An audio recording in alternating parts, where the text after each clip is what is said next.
তার এক্সিটটা সেফ হইল না।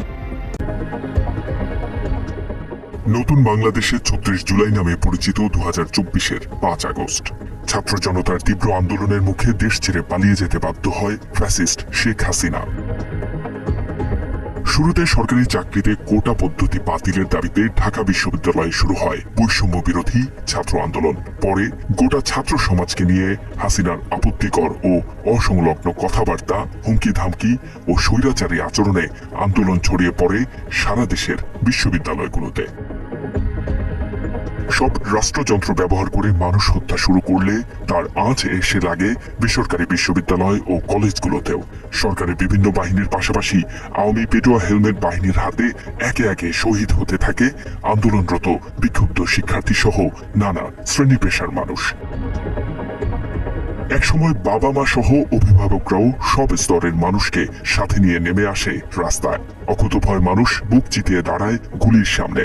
সবার এক দফা দাবি ছিল ফ্যাসিস্ট হাসিনার পদত্যাগ, সেই সাথে বৈষম্যহীন নতুন দেশ গড়তে রাষ্ট্র সংস্কার ও মেরামতের পাশাপাশি খুনি ও লুটেরাদের বিচার।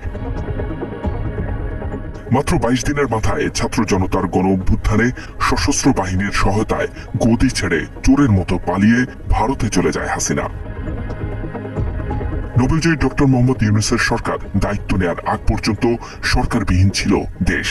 সশস্ত্র বাহিনীর সাথে কাঁধে কাঁধ মিলিয়ে গোটা দেশের আইন শৃঙ্খলা রক্ষার দায়িত্ব পালন করে ছাত্র জনতা। ৮ আগস্ট ডক্টর ইউনূসকে প্রধান উপদেষ্টা করে গঠিত হয় অন্তর্বর্তী সরকার।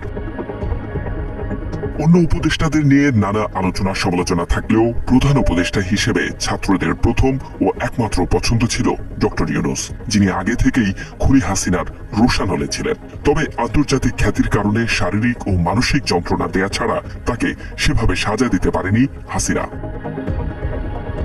উপদেষ্টা পরিষদে প্রথমে ২ জন ও পরে আরও একজন ছাত্র প্রতিনিধি নেওয়া হয়। উদ্দেশ্য ছিল জুলাই বিপ্লবের সুফল ঘরে তোলা নিশ্চিত করা। তাদের কাজটা ছিল তাই অনেকটা সরকারের উপর নজরদারি বজায় রাখা, যাতে তাদের দাবিগুলো আইনিভাবে স্বীকৃতি পায়। ইউনূস সরকার দায়িত্ব নেওয়ার পর একের পর এক পরিকল্পিত আন্দোলন ও সহিংসতা বন্ধে এগিয়ে আসে ছাত্র ও তরুণ সমাজ।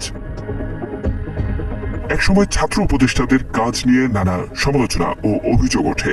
পদত্যাগ করেন তথ্য ও সম্প্রচার মন্ত্রণালয়ের দায়িত্বে থাকা নাহিদ ইসলাম। যোগ দেন নতুন দল জাতীয় নাগরিক পার্টি এনসিপির আহ্বায়ক হিসেবে।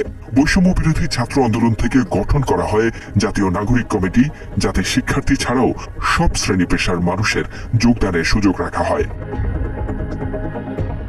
এরই ধারাবাহিকতায় প্রতিষ্ঠা লাভ করে জাতীয় নাগরিক পার্টি এনসিপি। হাসনাত আব্দুল্লাহ, সার্জিস আলম